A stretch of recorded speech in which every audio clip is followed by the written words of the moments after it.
네, 한 주간 사도행전 잘 통독하셨죠? 오늘은 로마서의 말씀을 함께 나누겠습니다. 많은 사람들이 로마서에 대해서 이렇게 얘기를 합니다. 기독교 교류의 진수를 보여주는 책이다. 맞습니다. 로마서는 성경의 보석이라고 불리우는 책입니다. 로마서는 기독교의 위인들에게 많은 영향력을 주었어요. 종교 계획가인 루터에게 영향을 주었습니다. 루터는 로마서의 말씀을 가지고 종교 개혁을 이루었던 것이죠. 영국의 웨슬리에게 많은 영향을 주었습니다. 로마서의 말씀을 들으면서 웨슬리는 회심을 했고 영국이라는 나라를 변화시켰습니다. 기독교의 아주 핵심적인 메시지가 로마서에 있습니다. 그러면 로마서는 기독교 교리를 정리해 놓은 책인가? 아닙니다. 바울은 신학자로서 기독교가 이런 것이라고 정리한 것이 아닙니다. 이 책은 로마서에 보내진 편지입니다. 신학자가 아니라 선교사로서 선교 현장의 상황을 해결하기 위해서 보낸 서신인 것이죠. 로마서를 더 생동감 있게 보기 위해서는 이 편지를 왜 보내게 됐는지 이해하는 것이 필요합니다. 원독자 상황을 아는 것이 중요합니다. 당시의 교회 현장에 어떤 일들이 일어나고 있었는가를 아는 것이 중요한 것이지요. 고린도후서를 보면 바울이 헌금에 대해서 많은 지면을 할애하고 있는 것을 보게 됩니다. 고린도후서 8장과 9장, 두 장에 걸쳐서 헌금에 대해서 적고 있습니다. 바울은 왜 이렇게 연보에 힘을 쓰고 있는가? 3차 전도여행을 마치고 바울이 예루살렘을 향하고 있는 그때 여러 번 예언이 나옵니다. 예루살렘에서 고난을 받을 것이라고 얘기를 합니다. 메인바 될 것이라고 얘기를 합니다. 그럼에도 불구하고 바울은 예루살렘으로 올라가고 있는 것을 보게 되지요. 왜입니까? 이방인 교회와 유대인 교회의 하나됨을 위해서입니다. 다시 말하면 유대 그리스도인들과 이방 그리스도인 간의 갈등이 있었다는 것입니다. 그러면 당시 교회에 어떤 어려움이 있었는가? 예수님을 믿는 사람들의 인종의 변화가 있었다는 거예요. 예루살렘 교회에 성령이 임하시고 교회가 시작됩니다. 교회가 부흥되면서 많은 사람들이 예수를 믿기 시작해요. 이때 처음 예수를 믿기 시작한 사람들은 유대인들입니다. 사도행전 10장에 보면은 고넬료라는 백부장이 예수를 믿고 성령을 받는 사건이 나옵니다. 고넬료는 성경에서 처음으로 예수를 믿기 시작한 이방인입니다. 그렇다면 그 이전에 예수를 믿은 사람들은 다 유대인이라는 것이죠.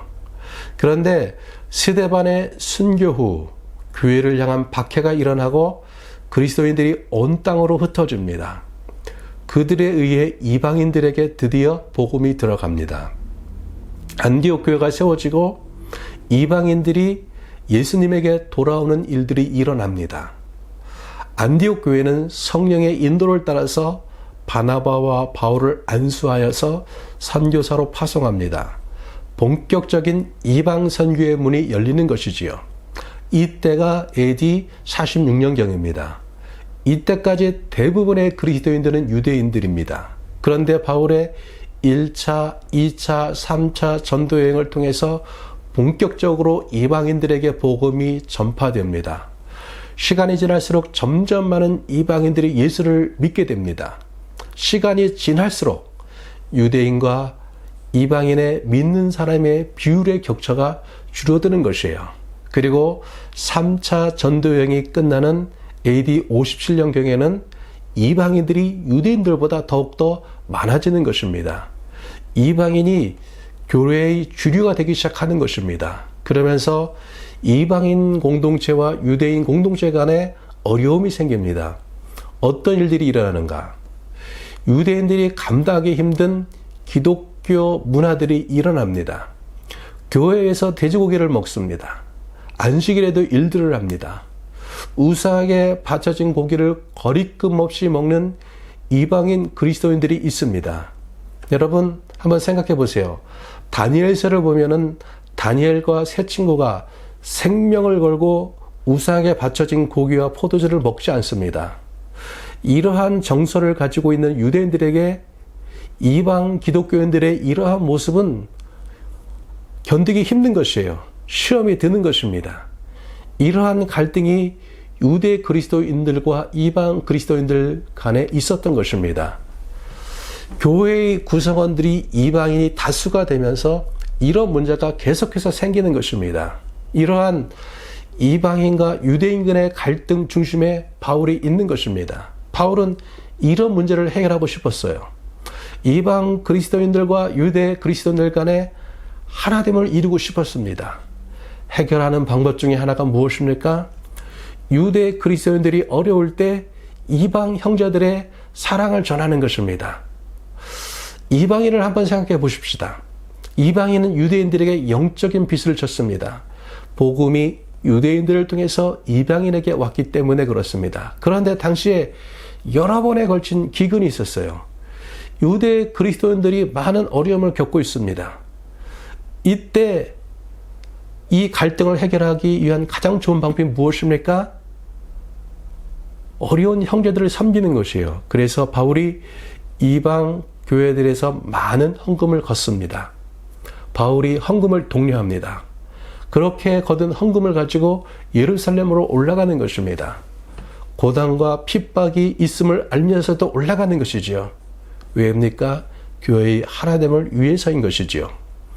이런 맥락 안에 있는 책이 로마서입니다. 이방인과 유대인이 갈등하고 있어요. 이것이 로마서의 역사의 현장입니다. 로마서와 로마서에 쓰여지게 된 배경을 잠깐 살펴보겠습니다. AD 49년에 로마시에 한 가지 사건이 일어납니다. 로마에 살고 있는 유대인들 사이에 폭동이 일어난 것입니다. 이것을 로마 역사가 수에토니우스는 크리스토스 문제로 일어난 사건이라고 기록하고 있어요. 학자들은 믿는 유대인들과 믿지 않는 유대인 사이에 폭동이 일어난 것으로 보고 있습니다. 여러분, 당시 잠깐 유대인의 회당 예배에 대해서 살펴보겠습니다. 먼저는 율법과 선지자의 글을 읽습니다. 그 후에 회당장이 회중 가운데 이 글을 설명할 사람이 있는가 묻습니다. 그러면 누군가 나와서 이 말씀을 설명하는 것이에요. 사도행전 13장에 보면 회당장이 율법과 선지서를 읽은 후에 이 글을 설명할 사람이 있는가를 묻습니다. 바울이 나가서 얘기합니다. 예수 그리스도가 구약에 말씀하신 메시아이다. 그분은 죽으시고 부활하셨다라고 설명합니다. 바울의 설교 후에 어떤 일이 일어나는가? 많은 이방인들이 예수를 믿습니다. 그러나 반대로 많은 유대인들이 들고 일어나서 바울을 비판합니다. 이러한 복음이 로마에도 전해졌을 것이에요. 예수가 그리스도이시고 그분은 부활하셨다. 그분이 구약이 말하는 메시아이다. 이것을 가지고 설명하니까 로마에서도 동일한 충돌이 일어났을 것입니다. 바로 믿는 유대인들과 믿지 않는 유대인들 간의 충돌이 일어났을 것입니다. 당시 로마 정부에서 가장 중요시 여기는 것은 로마의 평화를 유지하는 것입니다. 로마는 대부분 관용적인 정책을 취했어요. 그러나 그들이 용납하지 않는 것이 있었습니다. 팍스 로마나, 로마의 평화를 깨트리는 것이에요. 이것을 깨트릴 때는 가차시 처벌했습니다. 바로 로마에서 크리스토스 사건으로 인해 큰 소요가 일어난 것입니다. 이 문제를 당시 황제 글라우디가 어떻게 해결하는가? 유대인들을 로마시에서 다 쫓아냅니다. 로마시에 살고 있는 모든 유대인들을 떠나야만 했던 것이지요. 사도행전 18장 1절에서 2절에 보면은 이 사건으로 인해서 로마에 살고 있던 브리스길라와 아굴라가 로마시를 떠나서 고린도에 옵니다. 바울과 함께 청막 만드는 일을 하면서 바울의 동역자가 되는 것이에요. 이 사건이 있은 5년 후에 글라우디오 황제가 죽고 네로가 로마의 새 황제가 됩니다. 새로운 로마의 황제는 전인 황제가 만든 법들을 다시 점검합니다. 그래서 좋은 법은 다시 실행하고 그렇지 않는 법은 폐지하는 것이죠. 네로는 유대인들을 로마에서 다 내쫓은 글라우디오 칙령을 폐지합니다. 그래서 유대인들은 다시 로마시로 돌아올 수 있게 된 것이에요. 처음에 유대인들이 로마를 다 떠나게 되었을 때를 한번 생각해 보십시다. 처음 로마 교회 지도자들이 어떤 사람들이었을까요? 로마 교회의 중심을 이루는 사람들이 어떤 사람들이었을까요? 유대인들입니다. 유대인들이 설교하고 그들이 기도하고 그들이 가르치고 봉사하고 그들이 다 했습니다. 그런데 유대인들이 황제의 명예에 의해서 갑자기 다 떠난 것입니다. 유대인들이 다 떠나갔을 때 교회는 어땠을까요? 이제 남아있는 것은 신앙이 연약한, 신앙생활한 지 얼마 되지 않은 이방인 성도들만 남아있는 것이에요. 아마 막막했을 것입니다. 그래도 어떻게든 교회를 끌고 가야만 했습니다.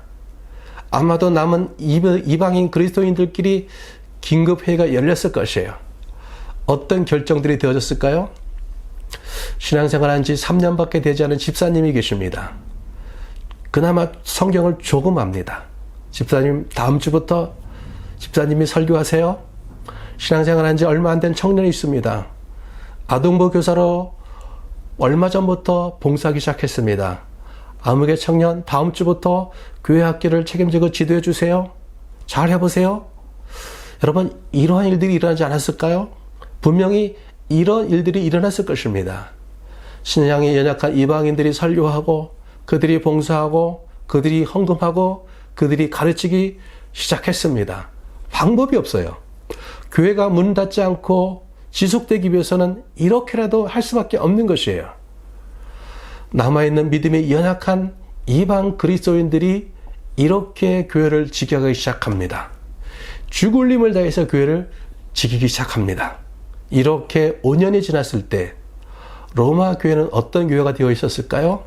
완전히 이방 중심의 교회가 된 것이에요. 단순히 이방인만 모이는 교회가 아니라 이방인들이 리더십을 발휘하는 교회가 된 것입니다.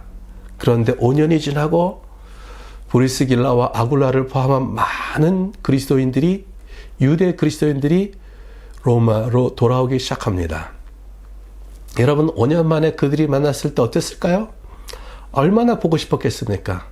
키스하고 울고 너무너무 반가웠을 것입니다. 그런데 한 주, 2주 지나가며 유대인 그리스도인들이 기분이 나쁘기 시작합니다. 주일 예배가 끝나고 공동 식사를 하는데 돼지고기가 나오는 거예요. 예전에는 그런 일들이 없었습니다. 그것을 볼 때 유대 그리스도인들이 기분이 나빠지는 것이죠. 매주일 이방인들이 설교를 합니다. 이방인이 기도하고 이방인이 가르치고 이방인이 교회를 이끌어 갑니다. 내가 전도한 그 사람이 이제는 내 앞에서 설교하기 시작하는 거예요. 그리고 자신들의 설 자리가 없어져 보입니다.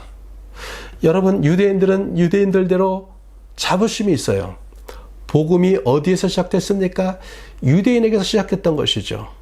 이방인들은 이방인들대로 자부심이 있습니다. 이제 복음이 이방인을 향해서 활짝 열렸고 이방인들이 하나님 나라로 당당히 들어오고 있습니다.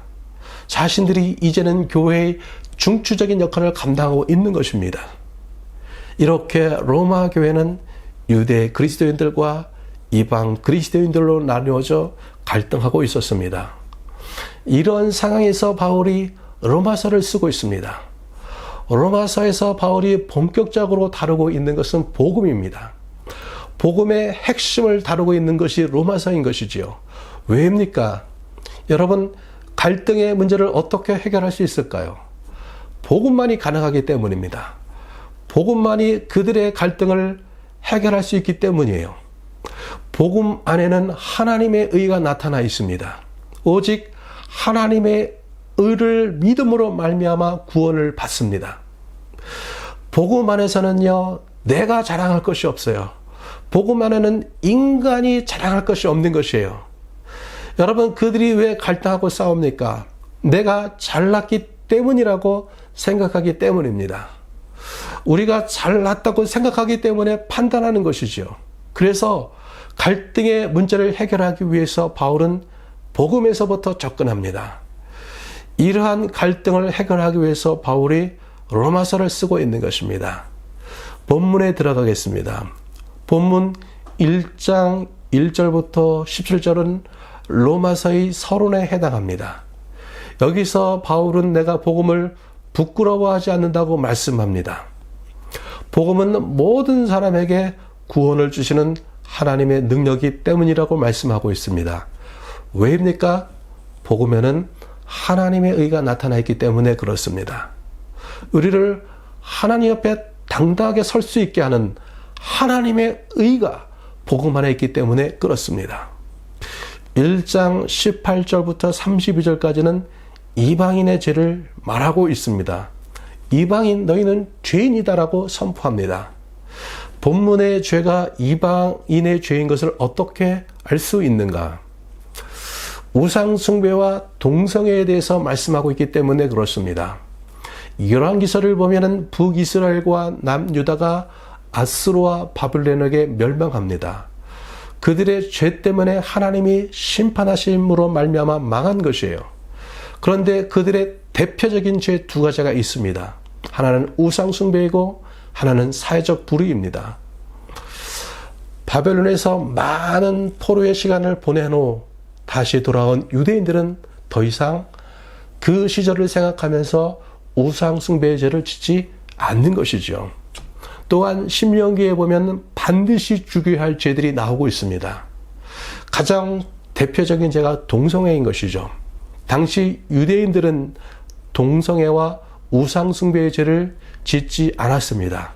그런데 이런 죄들은요, 이방인들에게는 아주 흔히 볼 수 있는 자연스러운 죄였던 것이죠.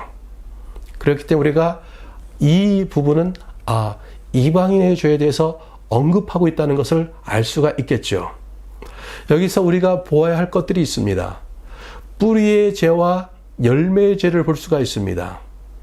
뿌리의 죄, 바로 죄에는 근원이 되는 죄가 있는데 그것이 뿌리의 죄고 그 결과로 나타난 열매의 죄가 있는 것입니다.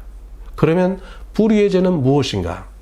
1장 28절에 보면은 또한 그들이 마음에 하나님 두기를 싫어하며, 하나님 두기를 싫어하는 마음, 하나님이 없는 마음, 이것이 죄의 뿌리가 되는 죄인 것이죠.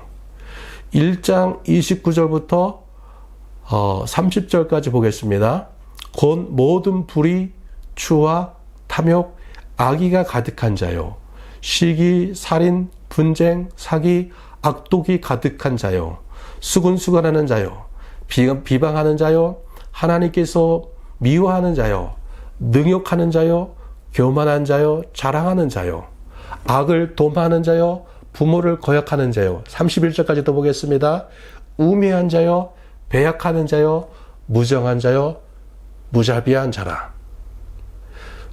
이것은 하나님이 없는 마음, 바로 그 뿌리에서 자라난 죄의 열매로서의 죄에 대해서 얘기하고 있는 것이죠. 우리가 이것을 본문들을 통해서 알 수가 있게 됩니다. 2장은 유대인의 죄에 대해서 말하고 있습니다. 2장 17절에 보면은 유대인이라 하는 내가 율법을 의지하여 실제로는 사람들을 맹인의 길로 인도하는 자라고 말씀합니다. 무슨 말씀입니까? 유대인 너희 역시 죄인이다라는 선포인 것이죠. 그리고 3장에서 결론적으로 말합니다. 3장 23절에 보면은요, 모든 사람들이 죄를 범하였음에 하나님의 영광에 이르지 못하더니라고 말씀합니다. 이방인 너희는 죄인이다. 유대인 너희도 죄인이다. 결론적으로 둘 다 죄인이다. 모두 죄인이다라는 선포인 것이죠. 여러분, 이것은 우리를 향한 동일한 선포인 것입니다. 안기훈 너 죄인이다. 유재환 너 죄인이다. 이 땅에 살고 있는 사람 모두 죄인이다. 선포하는 것이죠. 그러면 죄인인 우리에게 소망이 있습니까? 우리에게 소망이 있는 것이죠. 여기서 잠깐 살펴볼 것이 있습니다. 1장 17절에 보면은요, 복음에는 하나님의 의가 나타나 있다고 말씀합니다. 여기서 중요한 것은 의입니다. 죄인인 우리에게 필요한 것은 의를 얻는 것이에요. 의를 얻어야지만이 구원을 받을 수가 있는 것입니다. 성경에 보면 하나님의 의가 나타난 것이 두 가지가 있습니다. 하나는 율법입니다. 율법 안에는 하나님의 의가 나타나 있어요. 이 율법을 완전히 행하면 의를 얻을 수가 있습니다. 구원을 받을 수 있다는 것입니다. 그런데 문제는 율법을 다 지킬 수 있는 사람이 없다는 것입니다. 평생 율법을 다 지키며 살았습니다. 그런데 딱 한 번 율법을 어겼어요. 이것은 율법을 지키지 못하는 것이 되는 것입니다. 그래서 율법을 통해 율법의 의를 얻을 수 있는 사람이 없습니다. 율법으로는 죄를 깨달을 뿐인 것이지요. 아, 내가 죄인이구나. 이것을 깨닫는 것입니다. 이렇게 모두가 죄인인 우리에게 또 다른 하나님의 의가 나타났습니다. 로마서 3장 21절에서 22절 말씀이에요. 이제는 율법 외에 하나님의 한의가 나타났다고 말씀합니다. 예수 그리스도를 믿음으로 주어지는 하나님의 의라고 말씀하고 있습니다. 4장은 믿음으로 하나님의 의를 얻은 예로 아브라함을 들고 있습니다. 결국 4장과 5장이 말하고 있는 것은 이것이지요. 유대인, 이방인, 너희 둘 다 하나님의 의인 예수 그리스도를 믿음으로 구원을 받는다. 둘 다 동일한 방법으로 구원을 받는다는 것입니다. 둘 다 잘난 것 없다는 것이에요.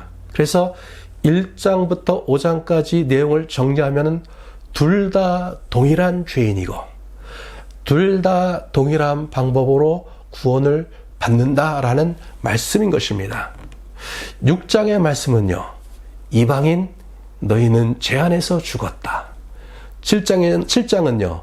유대인 너희는 율법 안에서 죽었다. 8장에 들어가자 하시는 말씀이 이것입니다. 8장 1절과 2절을 보겠습니다.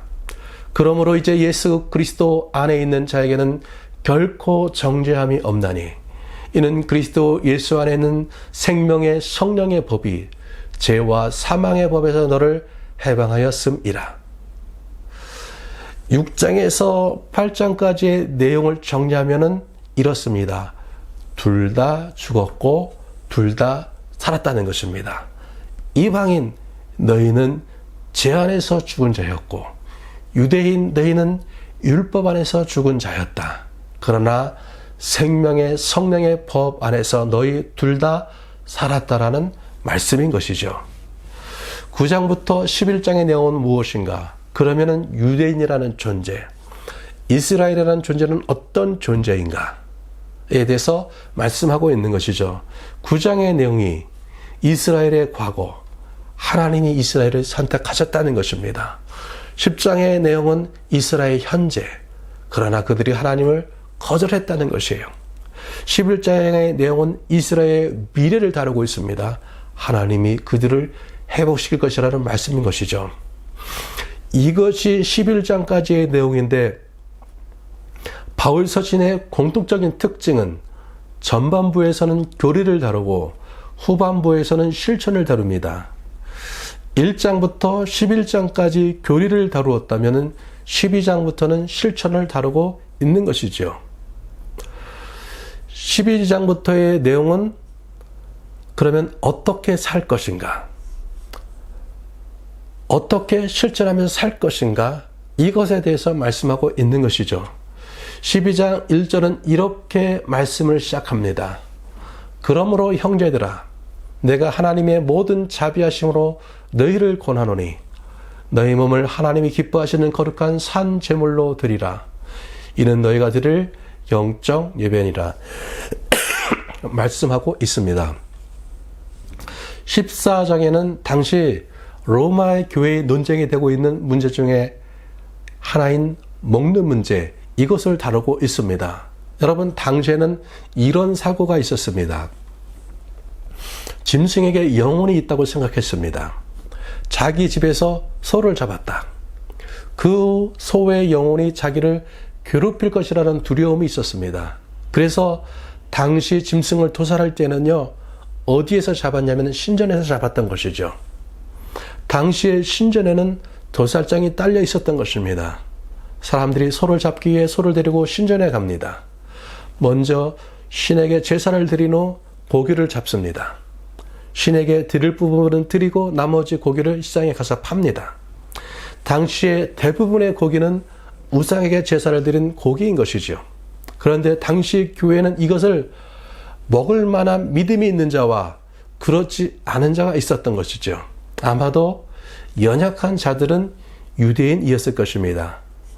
왜냐하면 유대인들은 체질적으로 우상 숭배에게 드렸던 제물에 대한 거부감이 있기 때문에 그렇습니다. 이러한 갈등의 상황에서 바울은 다음과 같이 건면합니다. 14장 3절에 보면은요, 먹는 자는 먹지 않는 자를 업신여기지 말고 먹지 않는 자는 먹는 자를 비판하지 말라고 말씀하며 그들을 화해시키고 있는 것이죠. 그러면서 바울이 로마 교회 성도들에게 정말로 말하고 싶었던 것, 주제 삼고 핵심 삼고에 대해서 말씀하고 있는 것이죠. 바로 15장 5절에서 7절까지의 말씀입니다. 제가 읽겠습니다. 이제 인노와 이로의 하나님이 너희로 그리스도 예수를 본받아 서로 뜻이 같게 하여 주사 한 마음과 한 입으로 하나님 곧 우리 주 예수 그리스도의 아버지께 영광을 돌리게 하려 하노라. 그러므로 그리스도께서 우리를 받아 하나님께 영광을 돌리신 것 같이 너희도 서로 받으라. 유대인 너희는 이방인을 받아라. 이방인 너희는 유대인을 받아라. 그래서 한 마음과 한 입으로 아버지께 영광을 돌려라. 너희의 하나됨을 지켜가야 한다는 것입니다. 바로 이것이 로마서에 바울이 얘기하고 싶었던 것이죠. 그러면서 15장 20절 이후부터는 바울의 스페인 선교에 대한 소망을 말하고 있습니다. 이것이 로마서를 쓰게 된 두 번째 이유인 것이죠. 첫 번째 이유가 유대인 성도와 로마인 성도의 하나됨을 위해서입니다. 두 번째 이유는 스페인 선교에 대한 로마 교회의 후원을 부탁하기 위해서인 것이죠. 당시 사람들에게 땅끝이라고 생각하고 있던 곳은 스페인이었습니다. 바울은 이 땅끝까지 복음을 전하고 싶었던 것이죠. 그런데 바울이 1차, 2차, 3차 전도여행을 할 때 선교 기지 역할을 했던 것이 바로 수리아의 안디옥 교회입니다. 전도여행 후 바울은 항상 안디옥 교회로 돌아가서 교회에 보고하고 거기서 출발했던 것이죠. 그런데 안디옥은 지금 터키와 시리아의 국경지대예요. 여기서 스페인까지 가는 것은 너무나 먼 것이죠. 안디옥 교회가 선교 후원 교회 역할을 하기는 너무나도 먼 것이에요. 그래서 바울을 도와주고 후원할 새로운 선교 기지 역할을 할 곳이 필요했습니다. 바울은 이것을 로마 교회로 생각했던 것이죠. 내가 스페인으로 갈 때 너희가 나를 보내줘라고 말씀하고 있는 것이죠. 바로 스페인 선교에 대한 소망을 가지고 로마 교회가 후원해지기를 기대하는 마음을 가지고 바울이 로마서를 쓰게 되죠. 이것이 로마서를 쓰게 된 두 번째 이유인 것입니다. 16장에서는 문안 인사로 끝나고 있는 것을 보게 됩니다. 여러분, 이제 이번 한 주간 또 로마서의 말씀을 열심히 통독하시기 바랍니다. 로마서에 있는 복음의 능력, 바울이 그렇게 외쳤던 복음의 능력, 복음을 나타내는 하나님의 의, 이것을 다시 한번 깊이 경험하는 한 주의 통독 시간이 되기를 주님을 축복합니다. 감사합니다.